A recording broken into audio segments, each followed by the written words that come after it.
Warga yang tinggal di sekitar Pelabuhan Sorong melakukan aksi unjuk rasa di depan kantor Wali Kota Sorong, Papua Barat, hari Selasa kemarin. Mereka menuntut PT Pelindo 4 Sorong dapat memberikan akses jalan bagi warga untuk dapat beraktivitas.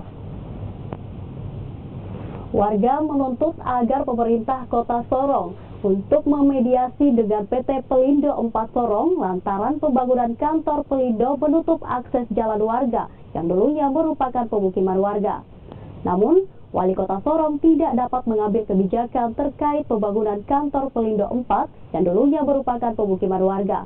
Meski begitu, pemerintah Kota Sorong akan melakukan peninjauan di lokasi pembangunan bersama pihak Pelindo 4. Kita tidak mau kita ditutup, jalan keluar yang jalan lama, kita minta jalan lama.